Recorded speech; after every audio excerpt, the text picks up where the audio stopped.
Raisa, Radio Indonesia Sehat.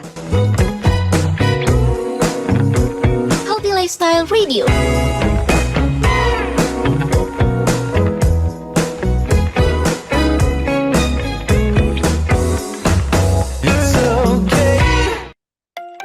Mau lebih sehat? Yuk dengerin Bincang Sehat.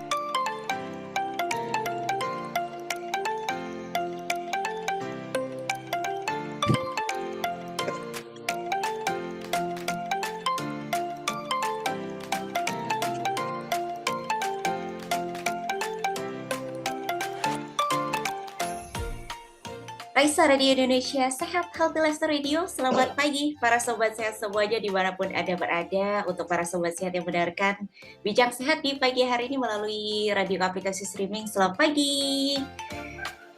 Para sobat sehat juga semuanya yang mendengarkan lewat radioindonesiasehat.com, dan juga untuk Anda sobat sehat yang selalu setia untuk menunggu link Zoom yang akan kami sajikan untuk Anda untuk menikmati secara audio dan juga visual, juga selamat pagi. Tadi sudah dibuka dengan lagu-lagu yang bikin kita segar untuk bisa menambah kesegaran di pagi hari ini di Bincang Sehat edisi hari ini tanggal 4 bulan 4 2023. Seperti biasa Sobat Sehat, Bincang Sehat selalu menyuguhkan topik-topik yang menarik dan insya Allah bermanfaat untuk kita semua ya. Sembari kita mungkin pagi hari ini mengawali puasa hari keberapa nih ya, sudah hampir pertengahan. Kami doakan semoga puasanya lancar bagi para sobat sehat yang menunaikannya, dan kita mengawali pagi hari dengan semangat. Kita akan melihat seperti apa kehamilan di luar kandungan.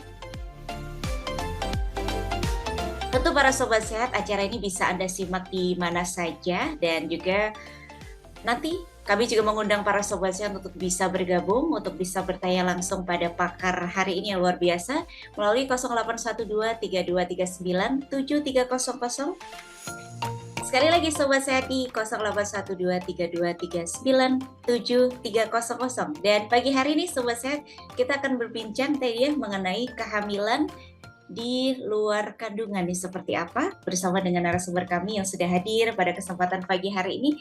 Terima kasih banyak kepada Dr. Cahyono Hadi, SH, spesialis obstetri ginekologi, subspesialis fertilitas endokrinologi reproduksi dari Departemen Obstetri dan Ginekologi FKKMK UGM. Selamat pagi Dr. Cahyono Hadi. Selamat pagi Mbak, sehat semua? Alhamdulillah sehat, terima kasih Dok. Pagi hari ini sudah mau menyapa para sobat sehat dengan semangat pagi hari ini. Terima kasih sudah mampir. Dan pagi hari ini sobat saya Dr. Cahyono Hadi tidak sendiri, bersama juga dengan Dr. Sarah Ayu Andani, PhD spesialis obstetri dan ginekologi. Beliau juga merupakan staf pengajar, dosen di Departemen Obstetri dan Ginekologi FKKMK UGM. Tentu sekali lagi sobat sehat, kita akan menyimak asik nih selama 1 jam ke depan. Sekali lagi untuk yang mau bergabung di 081232397300. Selamat menyimak sobat sehat. Waktu saya berikan kepada Dr. Sarah. Silakan Dok. Terima kasih Mbak Galuh dan sobat sehat semua. Assalamualaikum warahmatullahi wabarakatuh. Waalaikumsalam. Selamat pagi Dr. Cahyono. Selamat pagi Mbak Sarah, Mbak semuanya, termasuk para pendengar Raisa. Semoga semua dalam keadaan sehat di pagi hari ini. Amin. Terima kasih dokter. Jadi terima kasih kepada Sobat Sehat dan juga Radio Raisa yang hari ini memberi kesempatan kepada kami. Mungkin nanti kita akan mendengarkan informasi mengenai kehamilan di luar kandungan dari Dr. Cahyono, dan tentunya kita juga mengundang Sobat Sehat semua untuk ikut berpartisipasi dalam diskusi hari ini. Sebelumnya nih Dr. Cahyono, mungkin saya akan membacakan sedikit saja CV dari Dr. Cahyono. Jadi Dr. Cahyono Hadi, SH, SPOG, subspesialis fertilitas dan endokrinologi reproduksi. Dr. Cahyono merupakan direktur dari RSUD Dr. Muardi Solo dan juga dosen FKKMK UGM di Departemen Obstetri dan Ginekologi. Dan sekarang monggo dokter untuk menyampaikan mungkin di awal sekilas mengenai kehamilan di luar kandungan sebelum tentunya nanti kita lebih banyak diskusi pada sobat sehat semua. Terima kasih Dr. Sarah PhD. Jadi para pendengar dan ini para penyimak ya pada Bincang Sehat Radio Raisa ini. Kita mengetahui semua bahwa masalah kehamilan ini masalah kompleks ya. Saya langsung tutup poin aja karena kalau panjenengan lihat atau kita dilihat di klinik ingin anak baik di Sarjito maupun di Muwarti itu orang berbondong-bondong. Orang nggak punya anak berbondong-bondong pengen punya anak. Kemudian pada prosesnya yang namanya proses ingin anak itu adalah sperma ketemu dengan sel telur dan kemudian dia akan namanya apa ya mengeram ya berimplantasi itu bahasa Indonesianya ya apa akan harusnya itu di dalam namanya uterus atau kandungan. Cuman pada proses-proses tertentu ternyata bahwa anomali ini yang harusnya begitu sperma ketemu dengan sel telur dan dia berjalan balik ke kapumuteri atau kandungan, ternyata dia kesasar kemana-mana. Nah ini yang nanti akan menjadi yang namanya kehamilan ektopik. Dan proses kesasarnya kemana-mana itu ada beberapa tempat ya. Kadang-kadang dia akan kesasar di namanya bahasanya kita itu apa ya saluran telur ya bahasanya kita. Ampula umpamanya itu saluran atau di pimbre atau kadang-kadang di ovarium di indung telurnya sendiri kesasar. Kadang-kadang juga ada namanya di isthmus namanya. Itu juga bisa juga kesasar juga. Kadang-kadang juga bahwa embrionya itu tertanam di perut sehingga ada namanya kehamilan ektopik dengan berbagai gejala dan tanda-tandanya. Dan mungkin itu ya sebagai pengantar dari saya bagaimana kehamilan ektopik itu nanti mungkin kita akan berdiskusi lebih lanjut tentang apa, gimana, bagaimana dan penyebabnya. Silakan Dokter Sarah. Ya, baik. Terima kasih Dokter Cahyono. Nah, tadi untuk di awal memang proses kehamilan awalnya ya, Dok, awalnya itu memang kompleks ya. Jadi harus butuh ada saluran indung telur yang baik, kemudian tadi ya embrio itu bisa berjalan sampai ke rahim begitu ya, Dok. Nah, untuk penyebabnya sendiri apa ini, Dok? Kok bisa tadi tersasar itu tadi, Dok? Nah, memang sampai sekarang ada beberapa hal yang menyebabkan terjadinya kehamilan ektopik. Pada prinsipnya bahwa yang namanya sel telur sperma begitu masuk ke kapumuteri itu ketemunya dengan sel telur harus hanya di pimbre. Dan setelah ada proses ini, kira-kira kalau bahasa ilmiahnya itu blastosis ya, dia akan berjalan sambil umurnya itu bertambah berjalan. Cuman karena ada beberapa hal, beberapa sebab sehingga terjadi ini. Menurut data-data epidemiologi di buku-buku referensi yang kita baca, itu ada sekitar kehamilan tuba itu terjadi 95% di tuba. Jadi kehamilan yang di luar kapumuteri itu sekitar 5% ya. 95%-nya itu terjadi di tuba. Baik tadi yang disebutkan di ampula, baik saya sebutkan isthmus atau pimbre atau interstisial. Itu adalah saluran telur dan kemudian kalau yang non tuba itu ada 5% kira-kira baik itu di peritoneum, abdominal dan sebagainya. Nah ini yang menjadi diskusi kita bersama kira-kira apa toh kenapa banyak orang yang hamil baik-baik saja ternyata ada juga yang tadi 5% tadi kok hamilnya di luar kandungan beberapa faktor resiko yang sama-sama disepakati oleh para ahli itu ada beberapa ya ini seperti ada riwayat penyakit. Jadi orang yang pernah sakit KET namanya kehamilan ektopik sebelumnya itu beresiko. Kemudian ada orang yang sakit penyakit menular seksual. Contohnya adalah gonoroe ya gonoroe GO itu loh. GO itu pada wanita tandanya yang keputihan dan warnanya kuning itu, bau itu. Kemudian ada namanya chlamydia. Chlamydia itu yang baunya warnanya hijau kadang-kadang ya, bau itu. Trichomonas dan sebagainya. Kemudian ada namanya lagi orang yang sakit radang panggul karena infeksi tadi naik dari vagina naik ke atas sehingga itu juga menjadi penyebabnya.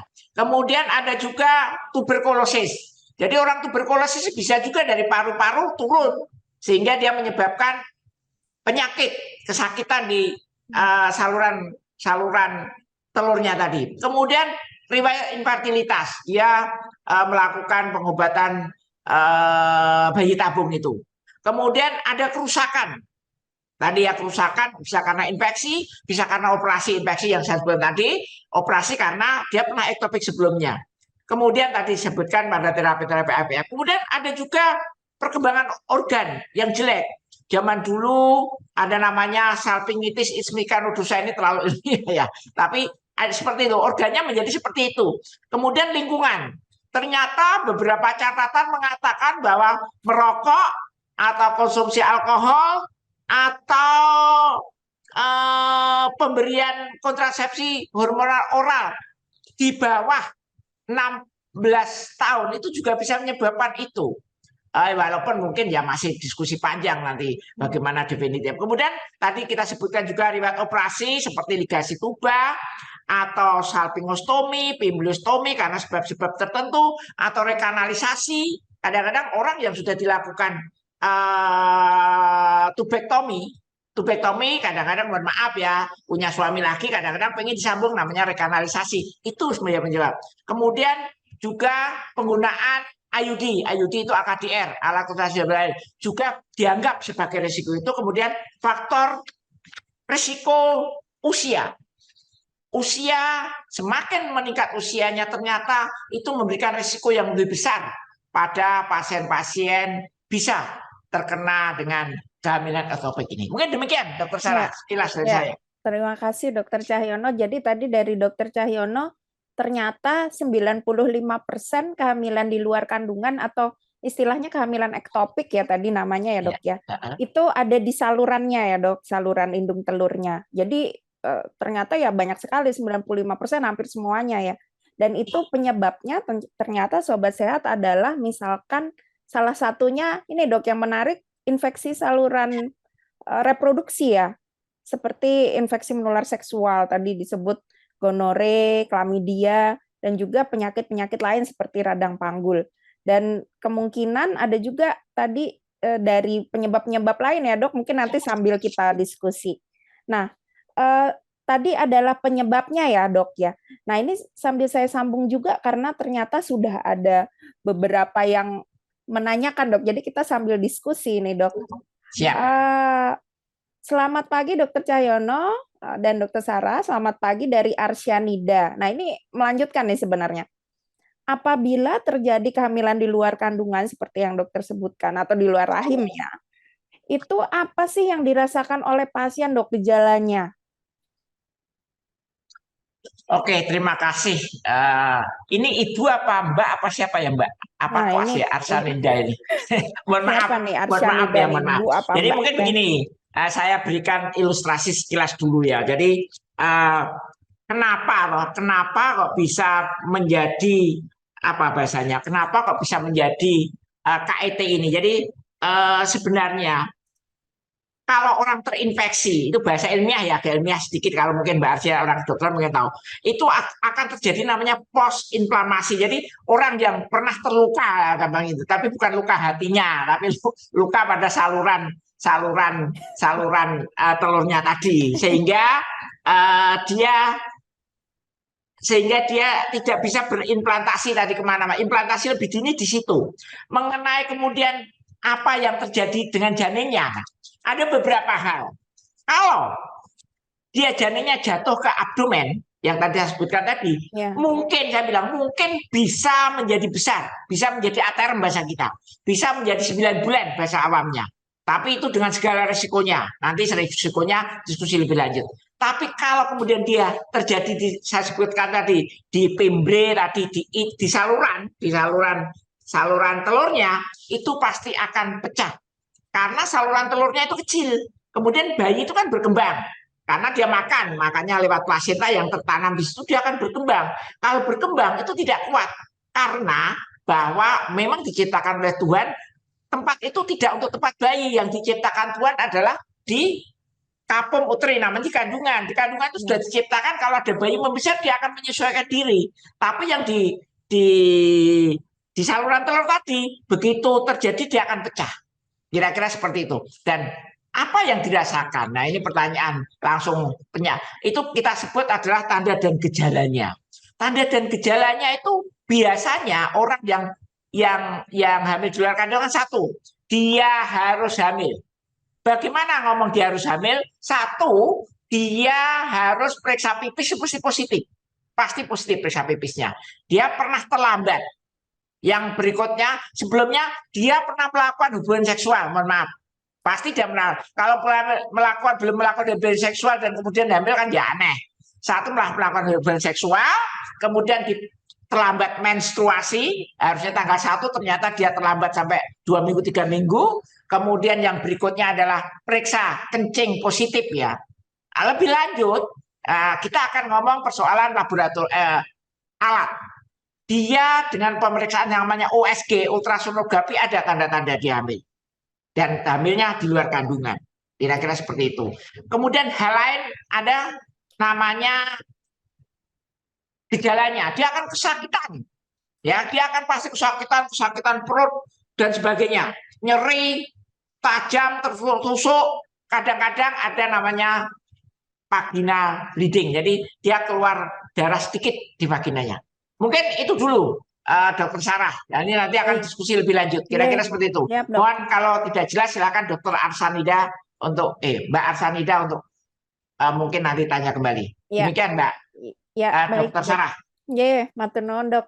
Jadi tadi jelas sekali ya kalau misalnya kehamilan di luar kandungan itu memang karena tadi 90% di saluran ya, Dok ya. Karena salurannya itu ya tidak bisa mengembang seperti rahim ya atau kandungan, jadi dia kalau suatu waktu si embrionya besar dia akan tadi pecah ya. Nah, tanda gejalanya jadi Bu Arsanida atau Mbak Arsanida itu tadi nyeri perut ya, Dok.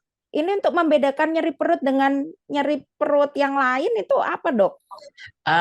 Begini, terima kasih Dokter Sarah. Jadi memang ada hal tertentu ya. Biasanya kalau kita nyeri perut itu kan, kalau yang sakit perut biasa itu kan kadang-kadang datang, kadang-kadang tidak. Tapi pada kehamilan ektopik itu biasanya kan karena dia pecah tubannya itu pecah ya, sehingga ada darah mengalir, sehingga perut terasa tajam. Ada bahasa kita itu namanya apa ya? Nyeri apanya, Mbak? Nyeri tekan kira-kira di habis tekan tidak hilang gitu. Kira-kira seperti itu. Dan kemudian memang kita ada pemeriksaan lain. Jadi pemeriksaan lain ini namanya vaginal tuse. Jadi kita periksa di vagina. Bahwa namanya nyeri goyang porsio. Jadi kalau porsionya kita goyang karena di situ ada apa namanya, ada darah sakit, atau kalau kemudian kita melihat dengan yang sederhana ya, kalau nggak ada USG itu namanya bulging itu di apa nama kapom douglasinya itu karena terisi darah dia akan kelihatan menonjol, mungkin seperti itu. Jadi banyak lagi ya, termasuk ada perdarahan, hipotensi dan sebagainya. Mungkin begitu, Dokter Sarah. Jadi tadi ya kalau misalnya ibu-ibu sudah melakukan hubungan seksual ya, kemudian ada terlambat mens dan positif hamil ya, Dok ya. Kemudian mengalami tadi nyeri perut yang seperti diceritakan Dokter Cahyono, itu segera ke tenaga kesehatan. Jadi nanti bisa diperiksa tadi yang Dokter Cahyono ceritakan, akan digoyang leher rahimnya ya, Dok. Jadi porsio tadi adalah leher rahim. Kemudian nanti pasien akan merasa nyeri atau ada tonjolan. Dan tonjolannya itu biasanya kalau sudah pecah tadi ya, Dok, itu berisi darah. Sehingga nanti akan tahu oleh tenaga kesehatan. Jadi Sobat Sehat jika memang ada gejala seperti itu atau mengetahui ada keluarga atau tetangga dengan gejala seperti itu yang tadi sudah disebutkan, segera ke tenaga kesehatan gitu ya. Nah, ini ada pertanyaan lagi Dokter Cahyono nih, pertanyaannya cukup baik dari Nilam Widayanti di Jogja. Menarik sekali pembahasannya, Dok. Mau bertanya, untuk kehamilan di luar kandungan bisa terdeteksi di usia kehamilan berapa? Nah, ini baik sekali pertanyaannya, Dok. Terima kasih, Mbak Nilam. Jadi memang kalau kita berbicara tentang kehamilan di luar kandungan, kapan kita? Ini ada beberapa hal, Pertama adalah orangnya peka apa tidak. Peka apa tidak? Nomor satu itu, kalau orangnya peka, dia begitu telat, dia pasti akan periksa ke dokter, biasanya minta dilakukan USG, pasti ketemunya. Tapi yang penting tadi ya, positif dulu. Dia harus merasa positif, ketemu USG. Kalau kamu ketemu USG dan tidak ada tanda gejala, belum ada tanda gejala, kita bisa mendiagnosis. Oh, ini hamil di luar kandungan, dengan USG bisa. Tapi kalau kemudian dia tidak ke USG dan kemudian kehamilannya sudah lanjut, bisa pecah itu bisa pada umur kehamilan berapapun bisa pecah. Pecah di saluran tadi itu bisa pecah. Bisa pada umur 8 minggu, 6 minggu bisa, 8 minggu bisa. Kalau kemudian salurannya kuat mungkin bisa aja 12 minggu. Tapi begitu dia pecah, nah tanda dan gejalanya akan muncul. Perut jadi sakit, tadi ada vaginal bleeding ya namanya ya. Vaginal bleeding itu bahasanya kita itu ada namanya trias klasik itu bahasa umum, bahasa kalau anak residen itu tahu atau nanti koas sudah tahu lah. Pertama adalah amenorea, kemudian adalah nyeri, kemudian ada spotting di vagina. Kira-kira seperti itu. Jadi pecahnya itu tergantung ya Mbak. Ya, bisa 6 minggu, bisa 8 minggu, bisa 12 minggu. Malah kadang-kadang kalau di abdominal nggak pecah-pecah sampai hamil aterm. Begitu. Terima kasih. Ya, terima kasih Dokter Cahyono. Jadi tadi yang 95% karena dia terjadi di saluran tuba ya Mbak Nilam, dia bisa pecah kapan saja. Jadi tapi biasanya trimester pertama ya Dok ya? Iya. Biasanya trimester pertama, tapi kalau dia ternyata tadi embrionya atau janinnya itu di perut ya, jadi bukan di saluran indung telurnya, itu bisa sampai trimester 3 ya Dok ya, 2 atau 3. Nah, jadi tergantung tadi apakah pemeriksaannya dilakukan lebih awal atau tidak. Jadi mungkin sobat sehat semua, jika ada tanda dan gejala atau memang awal kehamilan, itu memang disarankan ya, diwajibkan untuk segera periksa untuk mengetahui kehamilannya ada di dalam atau di luar kandungan. Gitu ya Dokter Cahyono. Nah, ini ada pertanyaan lagi. Tapi ini mungkin tadi sudah dijawab dari Mbak Anita Tri Rahayu. Bagaimana cara mengetahui adanya kehamilan di luar kandungan? Nah, ini tadi sudah nggak Dok? Atau ada mau tambahkan Dok? Ada tambahkan lagi. Jadi ada yang lebih canggih lagi ya, mungkin ya lebih canggih lagi. Ada namanya pemeriksaan dari tadi ya. Salah satunya yang mungkin kalau ada bulging dan kita ragu-ragu. Kadang-kadang ada bulging itu kita ragu-ragu. Itu apakah ada seorang dokter ragu-ragu? Apakah ini benar enggak dia luar kandungan? Benar enggak dia ada perdarahan? Ada yang dinamakan namanya aspirasi, pada namanya bahasa kedokterannya kultusintesis. Jadi kita memasukkan suatu suntikan dengan jarum besar, kemudian kita sedot, kemudian kita taruh di kasa atau kain lah. Kemudian kalau kita curahkan itu darahnya nggak darah segar, darahnya sudah hitam, atau kemudian dia menggumpal-gumpal, nah itu hamil di luar kandungan. Juga kita melihat juga dengan yang sederhana ya, tidak canggih, yaitu dengan HB. Ternyata hamil globinnya itu turun tajam. Mungkin dalam 1 jam itu bisa turun 3 poin atau 4 poin. Kira-kira seperti orangnya pucat sekali. Tapi kok perdarahannya di vagina cuma sedikit. Atau kemudian perutnya tambah membesar. Kira-kira begitu. Mbak Dokter Sarah.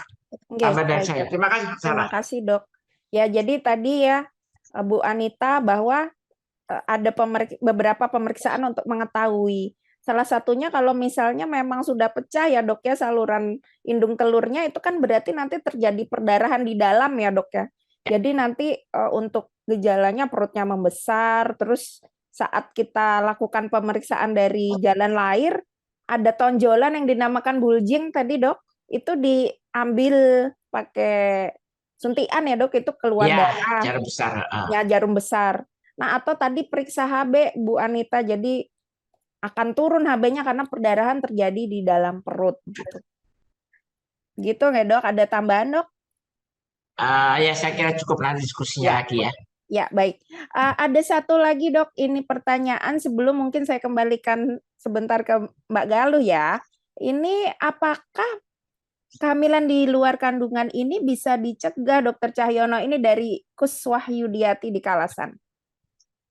hamil di luar kandungan sepertinya kok saya belum ada referensi yang mengatakan bisa dicegah ya. Karena itu kan mohon maaf ya, itu kayak orang rezeki itu bahasanya, mohon maaf puasa rezeki, karena ternyata 95% terjadi kehamilan di dalam kandungan. Ternyata ada 5%. Nah, 5% ini orang-orang yang dengan gejala seperti itu, dengan faktor risiko yang saya sebutkan tadi. Mungkin kita bisa mencegah jika kita menghilangkan faktor-faktor risiko itu.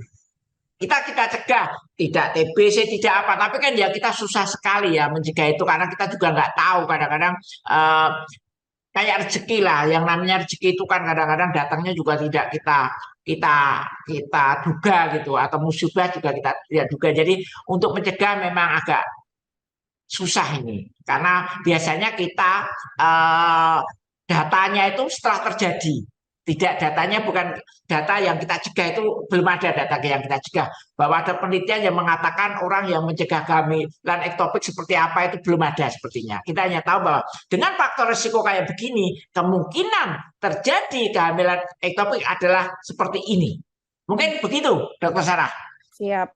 Terima kasih, Dok. Jadi yang dicegah adalah faktor resikonya, Dok ya. Kayak tadi ada infeksi menular seksual. Nah, itu yang kita cegah seperti itu. Baik, terima kasih Dr. Cahyono. Mungkin untuk sesi pertama ini saya kembalikan ke Mbak Galuh. Ini sangat menarik diskusinya, Mbak Galuh. Baik, terima kasih Dr. Sarah dan Dr. Cahyono. Kita mohon izin jeda dulu sejenak. Moga Dr. Cahyono dan juga Dr. Sarah bisa beristirahat sejenak. Wah, menarik banget ya Sobat Sehat. Kuncinya tadi adalah peka dulu nih dari Dr. Cahyono ya Sobat Sehat. Kita harus peka atas apa yang terjadi pada tubuh kita agar bisa ditangani dengan segera. Selain ini masih kita akan kembali untuk membahas tentang kehamilan di luar kandungan. Ini banyak sekali ini Dok yang bergabung lewat radio. Terima kasih banyak Sobat Sehat. Jadi Anda masih bisa mengajukan pertanyaan. Kami tutup nanti pukul 10 di 0812-339-7300. Setelah ini akan ada yang lewat dulu Sobat Sehat, tetap menyatu di Raisa Radio Indonesia Sehat. Bingung gimana cara mendapatkan informasi kesehatan yang valid? Grup chat dan sosial media ramai dengan informasi kesehatan yang tidak jelas sumbernya. Raisa Radio hadir untuk menjawab pertanyaan Anda. Raisa atau Radio Indonesia Sehat merupakan radio komunitas berbasis digital yang dikembangkan oleh Fakultas Kedokteran, Kesehatan Masyarakat, dan Keperawatan Universitas Gadjah Mada. Berangkat dari niat untuk berbagi, Raisa Radio hadir untuk memberikan edukasi kesehatan secara menarik dan bermanfaat.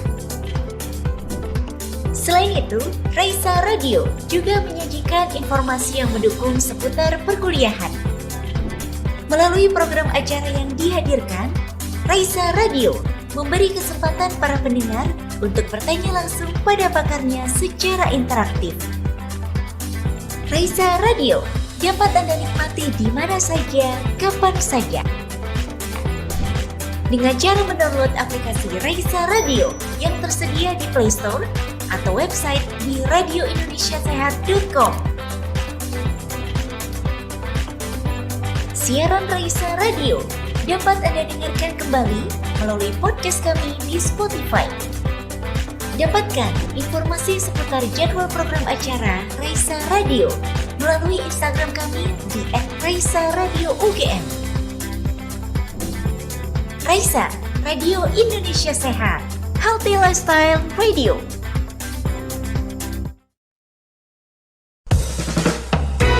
Raisa, Radio Indonesia Sehat,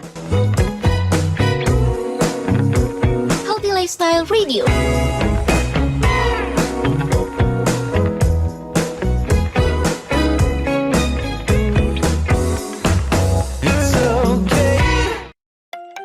Mau lebih sehat?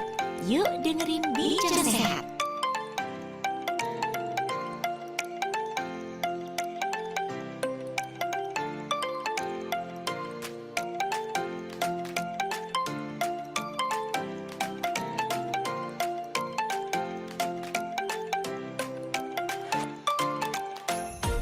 Ya Sobat Sehat, ada masih di Raisa Radio Indonesia Sehat, Healthy Lifestyle Radio dimanapun Anda berada. Terima kasih ada masih bersama kami di Bincang Sehat Tadi sudah ditemani satu lagu Loving and Letting Go untuk Anda di pagi hari ini. Semoga bisa membuat Anda pagi hari ini lebih happy ya.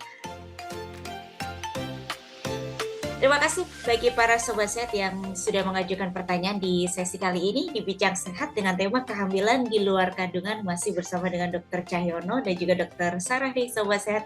Pertanyaan Anda masih akan kami buka sampai dengan nanti jam 10 pagi. Dan para sobat sehat, tadi sudah ada informasi ya, Raisa Radio ini bisa Anda nikmati di mana saja. Dan jangan lupa untuk follow Instagram kami di @raisaradio_ugm.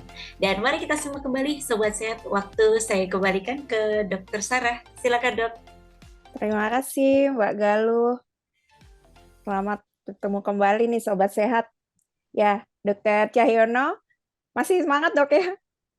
Masih lah, masih pagi Kalau dokter. Dr. Cahyono ini selalu semangat ya, jadi nggak usah ditanya. Baik, jadi tadi di sesi pertama ya, Sobat Sehat, kita sudah mendengarkan dan juga sudah berdiskusi bahwa apa sih penyebab kehamilan di luar kandungan, kemudian gejalanya apa saja, dan cara mengetahuinya bagaimana. Nah, mungkin di sesi ini kita sudah ada pertanyaan yang mengarah nih. Selamat pagi dok, ini dari Mbak Diana Rahmandita. Jika sudah terdeteksi adanya kehamilan ektopik atau kehamilan di luar kandungan, tapi embrionya tadi ya dok, dokter sempat menceritakan bahwa ada di saluran tuba, kemudian ada juga yang di area perut. Nah, kalau yang di area perut ini janinnya masih bisa diselamatkan atau tidak nggak dok? Terima kasih Dokter Sarah. Jadi mungkin tadi nambah ya, yang tadi bagaimana belum terjawab tadi ya, bagaimana mencegah. Saya ulang, bagaimana mencegah. Sebelumnya dok ya. Ya, bagaimana mencegah. Nah itu mungkin tadi Mbak, lifestyle ya, gaya hidup ya. Nggak usah merokok, baik pasif maupun aktif. Nggak usah minum alkohol. Kalau kemudian di barat itu orang-orang yang umur di bawah 16 tahun kan sudah minum pil KB. Datanya itu menyatakan bahwa orang-orang yang, anak-anak yang sudah minum pil KB sebelum umur 16 tahun itu berpotensi besar menjadi faktor resiko untuk terjadinya HET ini, atau kemudian kita mencegah PMS dan sebagainya. Itu kita. Kemudian saya akan menjawab bagaimana kok sebenarnya kalau kemudian bayinya itu kalau nggak salah tertanam di perut ya ini ya. Iya, ini pertanyaannya tadi yang di perut dok, karena kan tadi kita diskusi bisa sampai trimester 2 atau 3 nggak dok? Ya.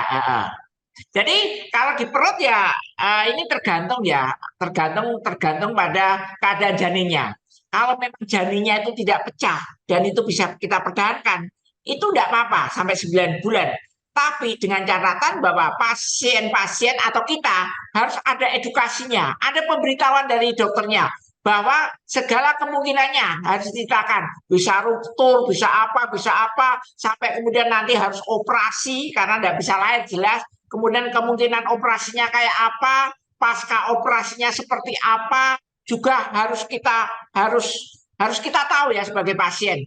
Dokternya pun harus memberitahukan sedetail-detailnya. Pada prinsipnya bahwa hamil di abdominal bahasa kita itu bisa kita selamatkan karena memang keluarganya itu betul-betul menginginkan anak. Betul-betul. Tapi kalau kemudian sudah punya anak dan mohon maaf pengen sesuatu umpamanya, takut dengan risikonya, harus juga diskusikan dengan dokternya bahwa dia pengen mengakhiri itu harus panjang ceritanya, harus ada pengesahan dari komite etik, keluarganya dan dokternya juga, karena itu hampir mirip-mirip lah dengan orang menggugurkan kandungan, karena kita melihat keuntungan dan kerugiannya jika dia tetap di dalam perut. Karena kalau kemudian dia pecah juga sama aja harus kita operasi. Tapi kalau kemudian dia sudah sampai 9 bulan bisa juga harus operasi. Karena apa? Karena dia nggak bisa lewat perut. Kemudian plasentanya itu akan menempel. Dan menempelnya biasanya menempel di usus, di mana-mana bisa terjadi itu. Dan itu resiko-resiko yang akan dihadapi. Masalah itu teknis medis akan dibicarakan kemudian ya. Yang penting kita sebagai pasien tahu bahwa segala kerugian, cost benefitnya itu harus diketahui di awal-awalnya sehingga kita akan tahu apa yang akan kita rencanakan dengan kehamilan itu. Demikian Dokter Sarah. Baik, ya baik dok. Jadi intinya adalah sobat sehat disarankan ya, diwajibkan untuk melakukan pemeriksaan kehamilan sedini mungkin. Itu satu ya dok ya. Karena kita akan melihat kehamilan tersebut di dalam atau di luar kandungan. Nah, jika memang kemudian terjadi atau didiagnosis ada suatu kehamilan di luar kandungan, maka nanti dokter akan menjelaskan tanda gejala, kemudian resikonya ya dok, kalau memang kehamilan tersebut nanti akan semakin besar. Dan tadi dari dokter Cahyono, jika memang di area perut ya bisa ada yang bisa bertahan memang sampai trimester 2 atau trimester 3, tapi memang harus tetap dimonitor. Nah, jadi sobat sehat jangan lupa tetap harus dimonitor kehamilan itu. Gitu ya, Dok? Ya. Baik. Nah, kemudian, nah ini Dok, kelanjutannya. Apabila memang dari pemeriksaan itu ternyata terdeteksi kehamilan ektopik atau kehamilan di luar kandungan, apakah langsung mendapatkan perawatan dan apa perawatannya nih, Dok? Oke. Terima kasih Dokter Sarah. Jadi tadi kalau kemudian kita anggap sudah positif ya nih hamil di luar kandungan ya, bisa tadi di abdominal, bisa tadi di tuba. Sebenarnya kita ngomong dulu yang di tuba aja, jangan yang di abdominal. Kalau abdominal kan kemungkinan berkembang. Ya. Jadi yang di tuba aja. Kalau kemudian kita sudah tahu pasti ada kehamilan di tuba, itu ada dua alternatif pengobatannya. Pengobatan alternatifnya ada dua. Satu dengan obat-obatan, bahasanya kita itu dengan medikamentosa. Yang kedua dengan operatif. Ada alasan-alasan tertentu kita lakukan. Kita pilihannya. Kapan kita lakukan dengan medikamentosa, kapan kita lakukan dengan operatif. Jadi medikamentosa itu ada pemberian namanya methotrexate ya. Methotrexate ini obat alternatif, udah. Tapi memang harus ada beberapa kriteria. Kita boleh dengan medikamentosa, tapi ada kriteria yang harus kita penuhi. Satu, bahasanya itu bahasa ilmiahnya hemodinamik stabil. Hemodinamik stabil itu tensinya nadinya stabil, normal. Kemudian kita juga mempunyai dokternya itu mempunyai bukti bahwa tubanya itu enggak ruptur. Nggak pecah, ya, belum pecah dok, tidak pecah dan tidak ada perdarahan di intraabdominal. Kemudian ada komitmen dari pasiennya untuk follow up perawatannya ini. Kemudian juga bahasa ilmiah lagi, tidak ada kontraindikasi dengan pemberian obat-obatan ini. Bisa aja dia alergi sebagainya, kan tidak boleh. Ya kira-kira seperti itu. Kemudian yang agak ilmiah sedikit ya, itu ada namanya serum beta HCG-nya itu kurang dari 5.000. Ini urusannya dokter kalau ini. Jadi seperti itu juga kita harus memastikan bahwa tidak ada jenuh janin di tubanya itu, nggak pecah dan nggak ada jenuh janinnya ya. Yang embrionya kalau 6 mingguan kita sudah bisa melihat ya, 6-8 minggu itu. Kemudian masanya, nah masanya dalam ukuran USG itu ternyata masanya kurang dari 4 cm. Kira-kira seperti itu. Dan dia mudah dengan akses pelayanan kesehatan. Kira-kira seperti ini. Dia juga bersedia jika terjadi perdarahan atau emergensi, dia juga bersedia dilakukan transfusi darah. Kira-kira seperti itu. Untuk yang pemberian medikamentosa. Walaupun ada beberapa kontraindikasi ya, seperti kehamilan intrauterin, ini urusan kita menyusui dan sebagainya, apa-apa. Tapi kemudian ada lagi, terapi bisa kita lakukan dengan operasi. Dengan operasi itu juga ada beberapa yang kita dokter lakukan. Itu juga ada indikasi itu memang harus dilakukan. Pertama adalah tadi, kalau yang tadi hemodinamiknya stabil, tensi nadinya ini tidak stabil. Tensinya turun, ngedrop, nadinya tinggi, kemudian HB-nya itu juga turun sekali. Kemudian di tuba sudah ruptur. Kemudian kadang-kadang orang hamil ektopik itu bareng, combine. Ada yang intrauterin, ada yang extrauterin, kadang-kadang muncul itu. Dan itu adalah indikasi untuk yang rupturnya tadi atau yang di ektopik diambil. Kemudian dia tidak bisa mengikuti follow up. Kalau methotrexate itu kan kita obati terus-menerus ya, ada jeda-jedanya ya, itu urusan kita lah. Itu dia bisa kita lakukan operasi. Kemudian tadi kalau ruptur sulit aksesnya. Kemudian jika pengen steril, anaknya sudah 2 atau 3, udahlah saya steril sekalian, itu bisa kita lakukan. Kemudian dengan terapi tadi, metode yang tadi saya sebutkan, ternyata tidak berhasil. Nah, harus kita lakukan operasi. Memang ada beberapa teknik operasi yang kita lakukan ya, tapi mungkin seperti laparoskopi ada beberapa pilihan ya. Laparoskopi itu biasanya orang itu perutnya dicoblos itu loh, bukan perutnya dibuka. Mungkin seperti itu, Dokter Sarah. Baik, berarti tadi ada 2 metode perawatan ya atau pendekatan terapi ya dok ya. Jadi yang pertama yang obat-obatan dulu nih, tapi kriterianya banyak ya Mbak Diana. Jadi memang untuk yang belum pecah tubanya, misalkan tadi ada kehamilan di tuba atau di saluran indung telur, belum pecah, nah itu ada kriteria lain ya dok ya, tadi misal masih normal tensinya, hemodinamik semua normal ya, nadi normal. Terus ada kadar hormon yang harus kita cek. Nah, itu nanti dokter yang menilai. Nah, kemudian ukurannya juga harus kurang dari 4 cm. Nah, tapi jika memang sudah terjadi hemodinamik tidak stabil, HB turun ya, tensi turun, nadinya naik, dan pecah saluran tubanya memang harus lewat operasi. Jadi begitu ya Bu Diana. Nah, ini pertanyaan selanjutnya sebenarnya dok. Yang mendapatkan perawatan itu apakah jika sudah pecah saja ya dok? Belum ya dok, belum pecah juga bisa dapat perawatan ya dok ya? Tadi kan sudah kita sebutkan, terapinya ada 2, medikamentosa sama operasi. Yang belum pecah pun harus ada perawatan. Umpamanya jika kita hamilnya abdominal umpamanya, itu kan juga butuh perawatan. Atau hamilnya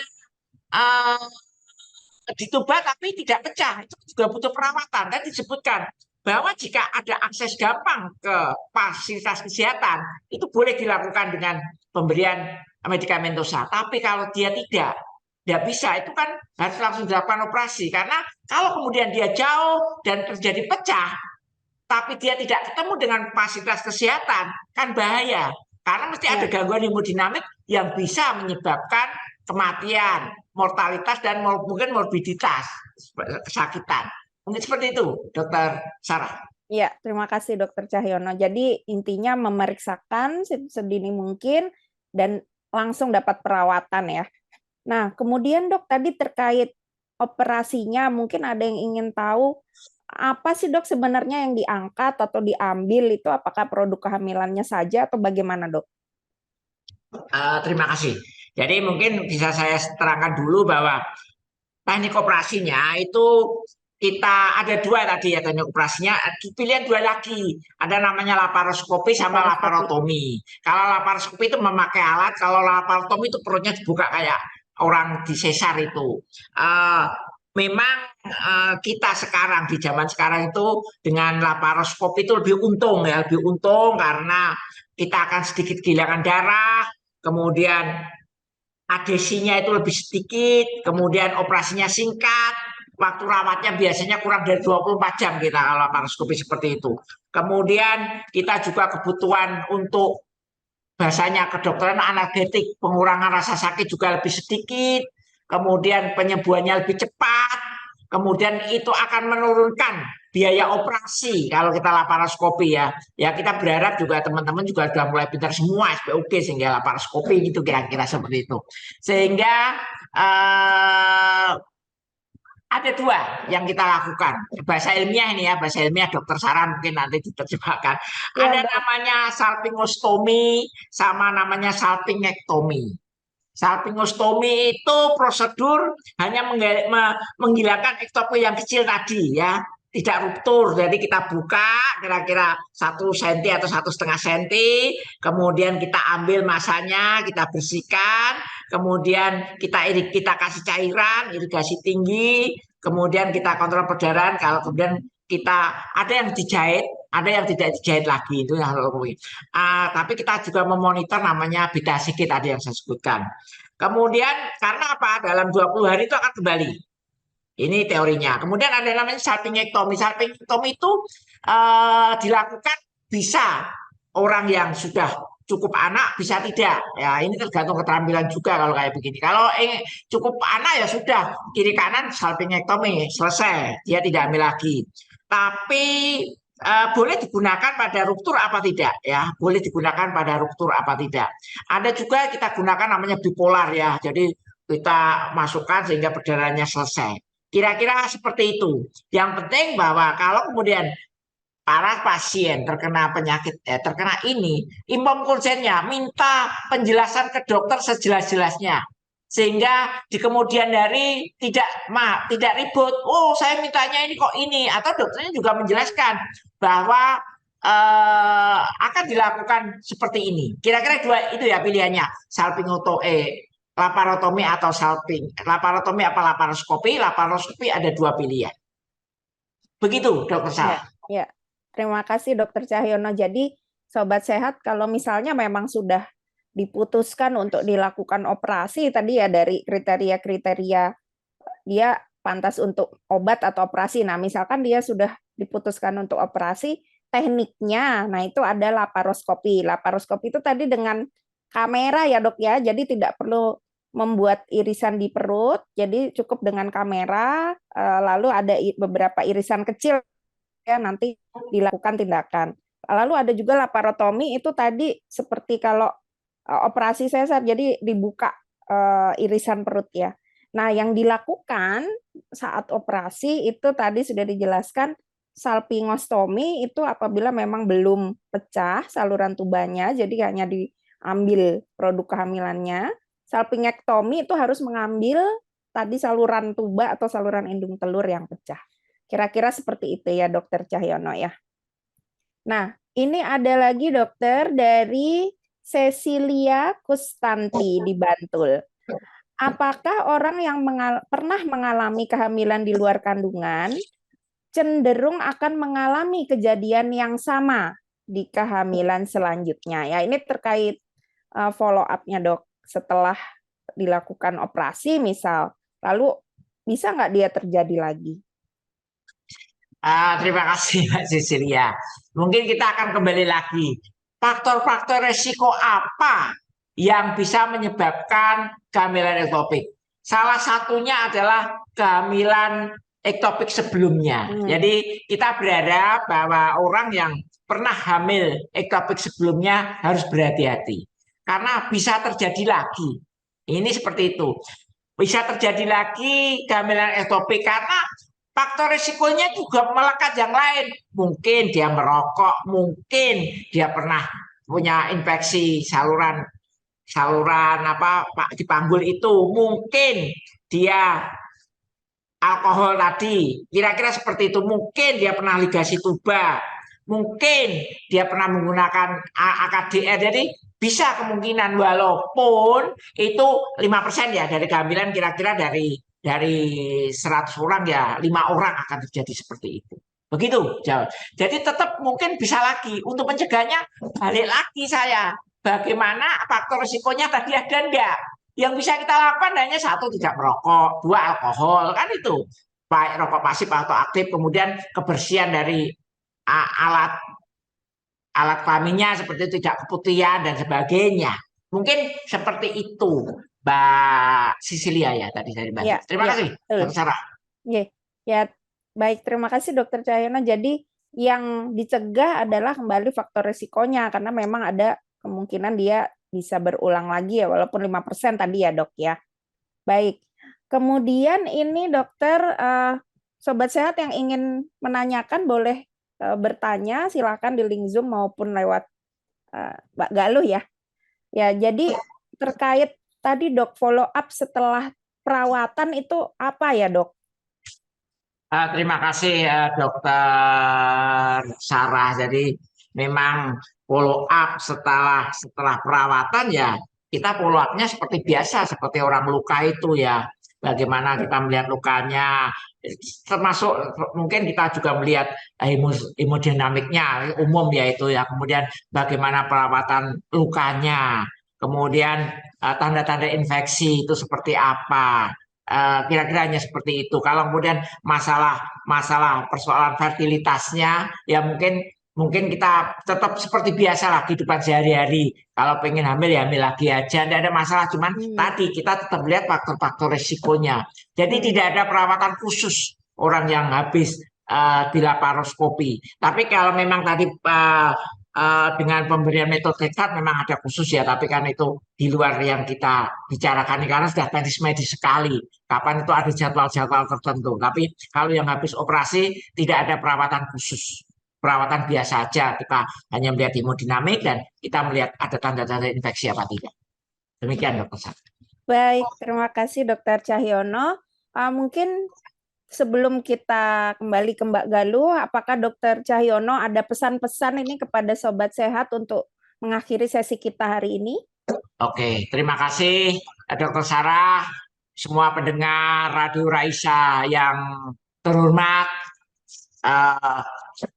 Pada prinsipnya adalah untuk mencegah kehamilan ektopik ya, kita harus menghindari faktor-faktor risiko yang mungkin bisa menyebabkan itu. Tadi seperti faktor risiko yang mungkin bisa itu penyakit-penyakit. Kenapa? Kemudian lifestyle yang baik, merokok dan sebagainya. Kemudian kayaknya seperti itu deh yang bisa. Karena bagaimanapun juga ada yang namanya germas itu ya. Hidup sehat itu sangat baik sekali. Sehingga kita bisa mencegah terjadinya kehamilan ektopik. Dan juga bisa mencegah penyakit-penyakit lain yang mungkin akan menyerang kita. Harapan saya dengan kita melakukan hidup sehat, ya perilaku hidup sehat dan bersih, kesehatan kita akan terjaga. Sehingga apa-apa yang kita inginkan tentang persoalan kesehatan kita itu tercapai seperti itu, sehingga kita jauh dari penyakit, kemudian jauh dari apapun juga, karena kalau kita sudah sakit itu biayanya mahal. Mungkin demikian dari saya, Dokter Sarah. Terima kasih. Ya, terima kasih Dokter Cahyono untuk paparan dan juga diskusinya pagi ini. Jadi saya simpulkan memang mencegah lebih baik daripada mengobati ya Dok ya. Jadi pencegahan tadi faktor risiko yang sudah kita diskusikan tadi itu bisa untuk mencegah kehamilan di luar kandungan. Dan tentunya jangan lupa untuk Sobat Sehat yang sudah hamil ya, sudah tes positif hamil itu periksa di awal kehamilan untuk menentukan kehamilannya di dalam kandungan atau di luar kandungan. Saya rasa demikian. Terima kasih Dokter Cahyono dan semua sahabat sehat. Saya kembalikan ke Mbak Galuh.